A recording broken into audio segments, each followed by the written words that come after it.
moi c'est Dali, bienvenue sur ma chaîne. Je vous retrouve aujourd'hui pour une vidéo tuto. Donc je vais vous montrer comment j'ai fait la loaded enveloppe que j'avais envoyée à Maggie. Alors pas c'est la mini loaded enveloppe parce que ça en fait j'ai un petit peu pris du tuto de Paper and Scrap. Je l'ai juste modifié en rajoutant une pochette et en faisant une rayure un peu plus importante. Là, celui que je vais vous montrer, c'est celui que je lui ai envoyé pour notre échange. Donc, cela fait maintenant un petit bout de temps quand même. Donc, je vous mettrai en fait juste avant la vidéo et à la fin de la vidéo des petites photos récap. De toute façon, la couverture de la vidéo sera la loadette que je lui ai envoyée. Donc, comme ça, vous saurez donc quel est le tuto que je fais. Bien évidemment, comme d'habitude, je vais vous montrer la structure et non pas donc la façon dont je l'ai décoré. Donc c'est parti pour ce tuto. Vous allez avoir besoin de deux feuilles cardstock. Elles peuvent être recto verso si vous le souhaitez. Moi donc pour celui de Maggie, j'avais utilisé des feuilles foil, donc elles n'étaient pas recto verso. Et là pour celui que je vais vous montrer aujourd'hui, j'ai choisi ces deux feuilles là. Voilà. Vous voyez, c'est dans les mêmes coloris de foil. Donc les deux ont du foil, les deux sont chargés, je suis d'accord. Mais moi ça me plaît bien. Je pense qu'elles matchent bien ensemble et que ça peut faire quelque chose de joli. Donc pour commencer, donc je vais vous dire le matériel que vous allez avoir besoin. Donc c'est tout simple, vous allez avoir besoin de règles, de préférence une règle qui fait au moins 30 cm voire un peu plus. Et moi j'aime bien avoir ma petite règle de précision quand même pour après les petites mesures. Je trouve que c'est vachement plus pratique. Un outil pour pouvoir marquer les plis. Si vous avez une table à rainurage, vous pouvez également l'utiliser bien évidemment. Comme d'habitude, hein, un crayon et une gomme, un ciseau et de la colle ou du scotch double face. À vous de choisir en fait ce qui vous convient le mieux. Moi je préfère la colle. Donc là bon, la colle qui est ici c'est la Créapatch de chez Action. Voilà, je l'ai mise à l'envers parce qu'elle est presque à la fin. Donc moi j'utilise ce petit embout précision, j'aime bien. Et aussi si vous avez un massicot, donc vous pouvez utiliser votre massicot pour couper les bouts de papier dans les mesures que l'on aura besoin. Si vous n'en avez pas, vous pouvez donc marquer à chaque fois les mesures avec votre crayon d'un côté et de l'autre et couper. Donc de toute façon je vous dirai tout ça. Donc on va commencer par l'arrière de l'enveloppe, la pochette principale qui va faire office donc de notre loadette. Donc pour cela, nous allons avoir besoin d'une feuille entière, 30,5 par 30,5, donc c'est la taille des feuilles de chez Action. Moi pour cela, je vais prendre cette feuille-là, d'accord ? Donc désolé si vous entendez un peu le bruit du ventilateur, donc je l'ai diminué mais je ne peux pas le couper entièrement parce que j'ai deux lumières donc sur ma table de bureau et c'est juste pas possible, il fait trop chaud. Donc là c'est parti. Donc vous allez donc choisir le sens si jamais votre feuille, votre motif a un sens. Moi je vous conseille fortement à ce que la feuille que vous allez utiliser pour faire votre pochette principale n'ait pas vraiment de sens. Pour la simple raison que nous allons avoir en fait l'arrière de notre loadette qui va être en fait comme ceci. Et nous allons avoir également un petit bout de cette feuille qui va être notre pochette avant. Voilà. Donc si le motif il a un sens, il sera à l'envers, soit sur l'avant, soit sur l'arrière. C'est un risque, ça peut ne pas être moche. Donc après c'est à vous de juger aussi par rapport à ce que vous avez envie de faire et ce que vous avez envie d'exprimer dans votre loadette. Donc, du coup, vous allez la tourner, donc vous allez mettre le côté recto vers le haut et vous allez tout simplement marquer avec une grande règle. Moi, en fait, je peux le faire directement avec mon massicot parce que mon massicot, en fait, donc c'est celui de chez Stampin' Up. Il a un outil juste pour faire le pli. Donc, on a un outil pour la coupe et un outil pour le pli. Voilà. Donc, vu que j'ai toutes les mesures ici et que je peux agrandir en plus ici, donc moi, je peux directement faire mes plis là. Mais pour celles qui n'ont pas forcément de massicot avec outil de pliage, moi, je vais tout de même vous donner les mesures de pli.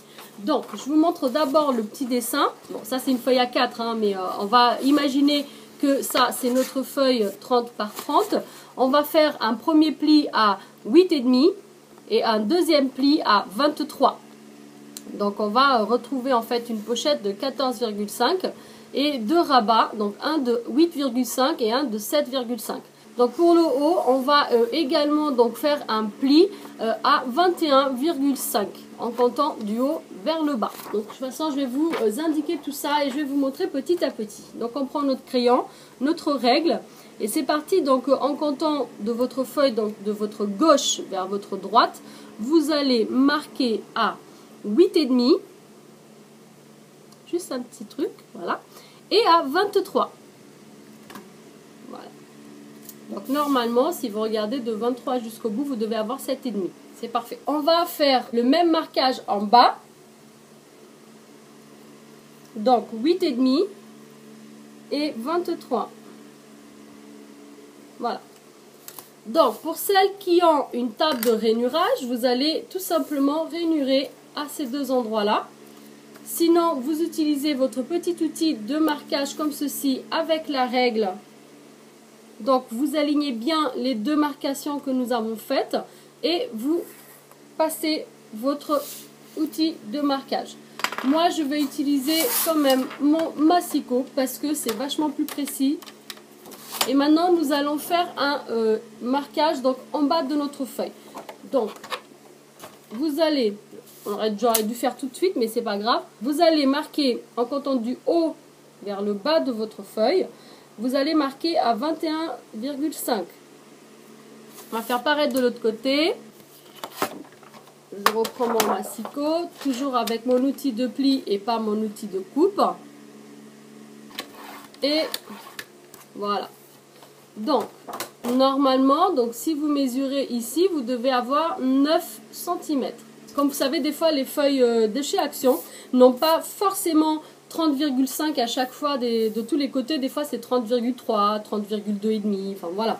Donc, ce n'est pas très grave parce que ça, en fait, la partie du bas, même si elle ne fait pas 9 cm pile poil, ça ne pose vraiment pas trop de problème parce que ça va être notre rabat. Donc, maintenant, on va marquer nos plis. Donc, on va plier vers l'intérieur pour retrouver enfin notre motif.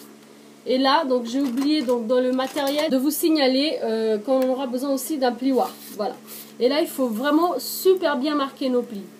Sans abîmer le papier. À faire attention, en plus, c'est un papier foil. Donc des fois, ils sont encore plus sensibles que les autres. Mais voilà, on va bien marquer. Donc, ça vous donne ceci. Voilà. Et ici, il y a en fait notre pli du bas. Voilà. Vous voyez ? Bah, en fait, on va le plier comme ceci. Donc, on va bien marquer tous ces plis-là.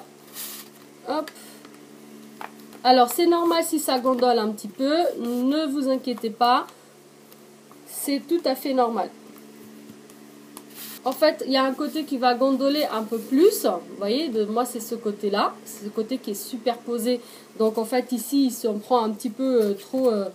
de pression sur lui, c'est pas grave, en fait on va un petit peu le tirer vers l'extérieur, voilà, et là c'est bon. De toute façon, ici ça va être recouvert avec une autre pochette, donc ce n'est pas vraiment très grave.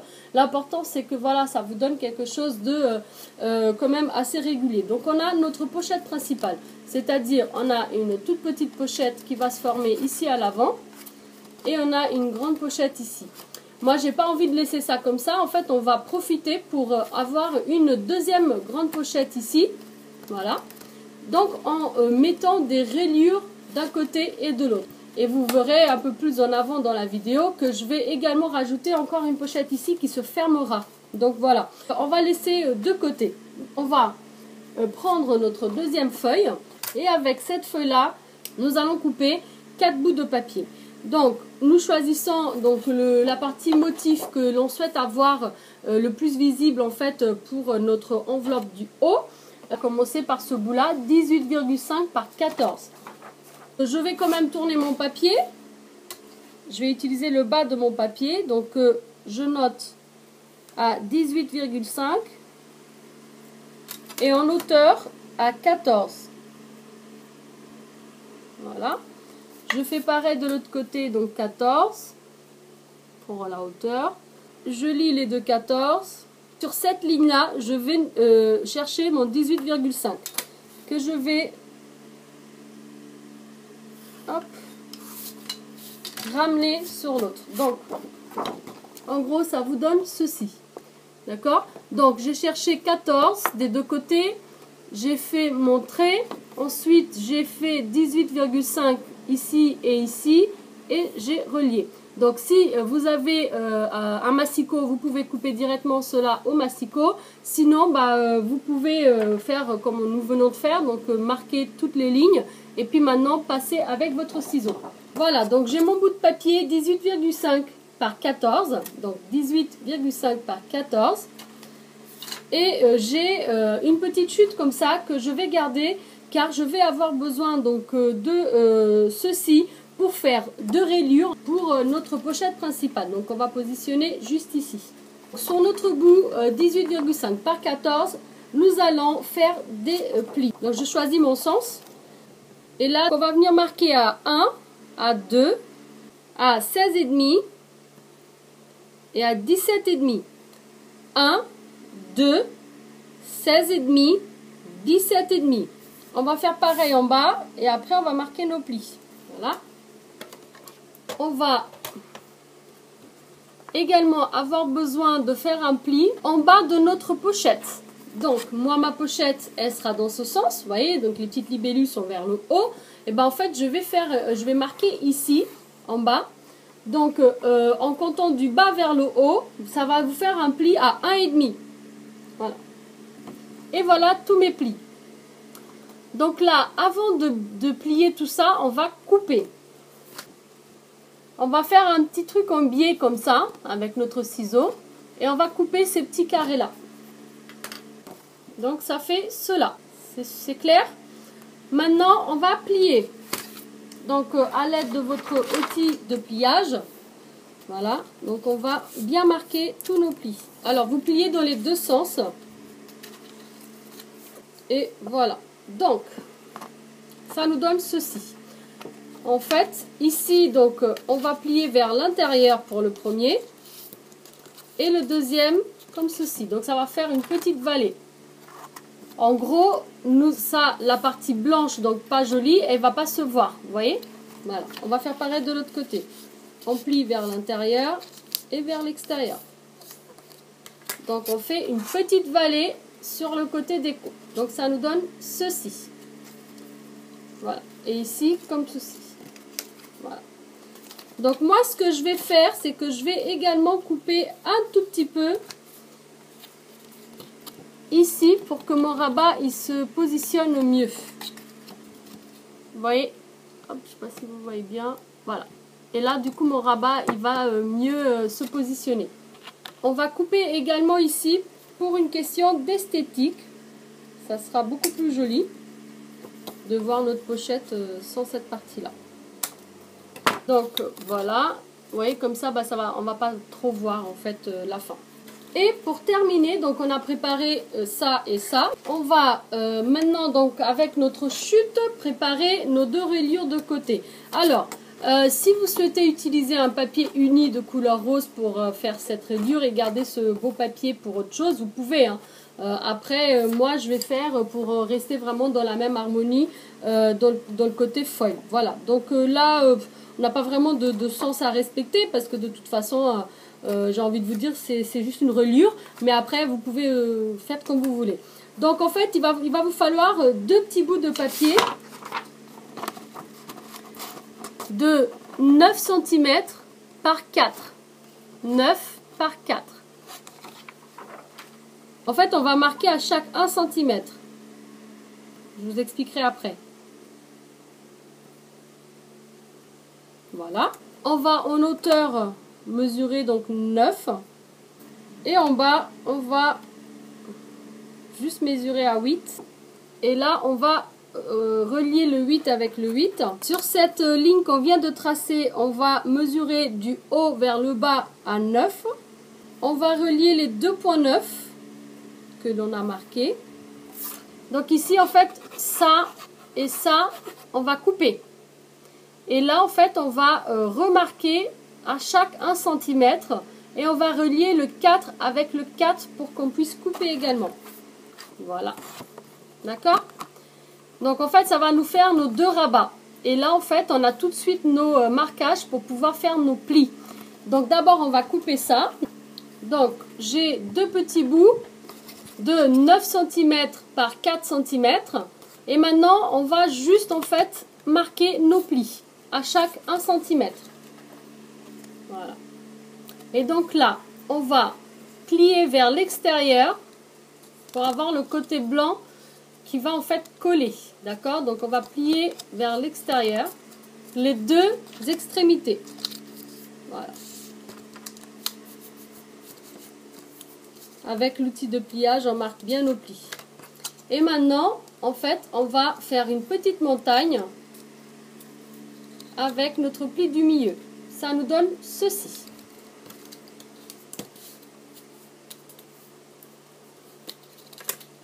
Voilà.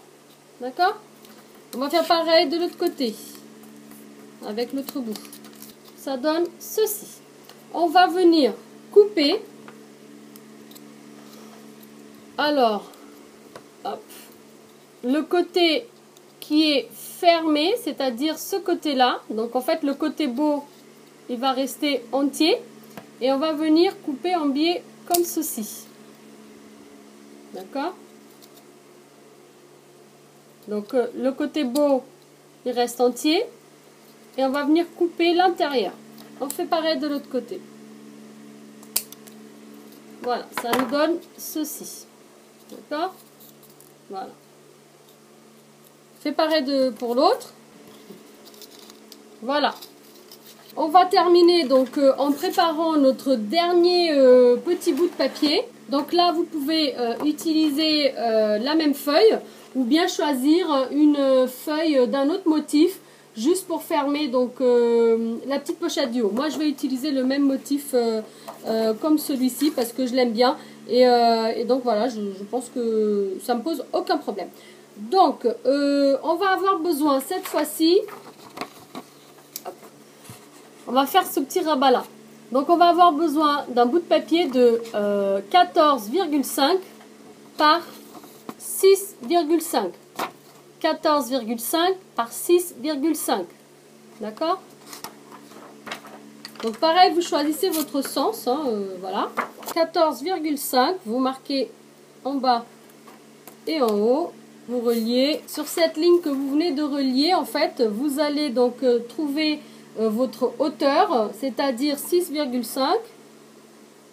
Moi, je le fais du bas vers le haut parce que je vais utiliser en fait le côté bas, là où il y a une petite libellule. Après, à vous de voir par rapport au motif de votre papier. Je relie. Je profite pour marquer tout de suite d'un côté et de l'autre. Donc, du haut vers le bas, en fait, parce que c'est la partie qui sera cachée. Je vais venir marquer à 2,5 d'un côté et de l'autre. Voilà. D'accord? Donc, je vais venir, en fait, couper tout ça et je vais garder juste ce petit rabat-là, ce petit bout-là, qui fait 14,5 par 6,5 et j'ai marqué ici du haut vers le bas à 2,5 de chaque côté et on va marquer un pli. Donc on coupe tout ça.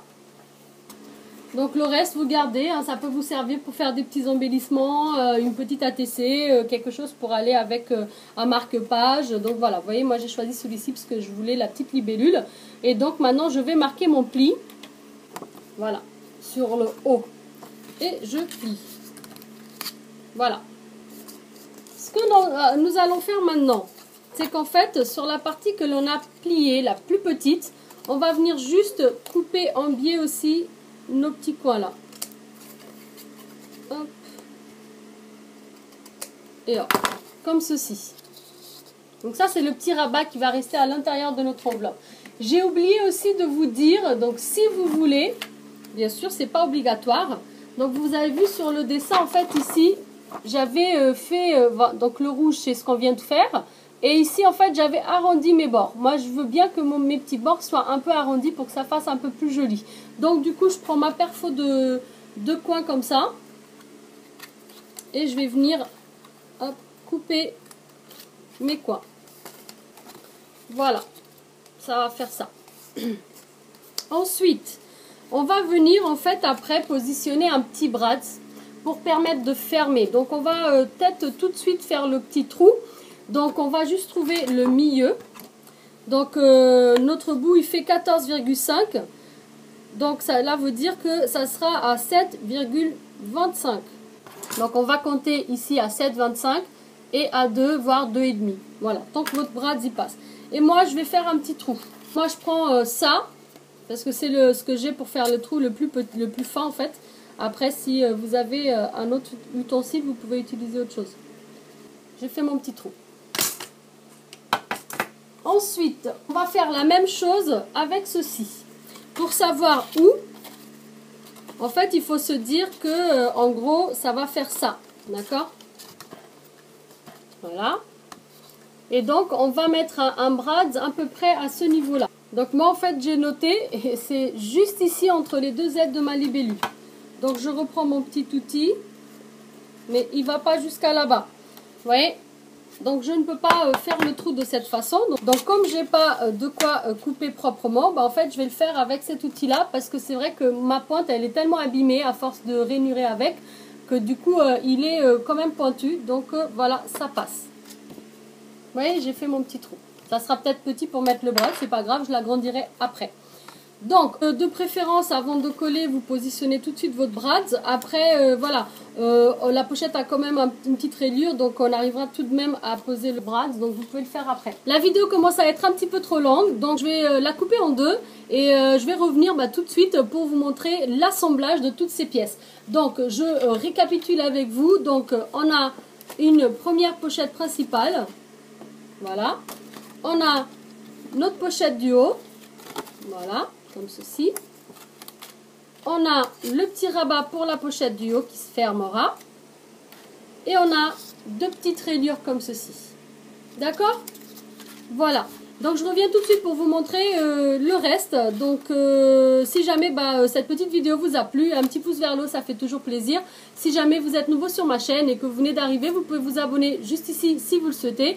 Moi je vous remercie d'avoir regardé et je vous dis à tout de suite pour la deuxième partie de ce tuto. Je vous le mettrai ici en lien en fin de vidéo et également ici sur le petit i. Surtout n'oubliez pas d'activer la petite cloche pour ne pas louper les prochaines vidéos. Ciao ciao!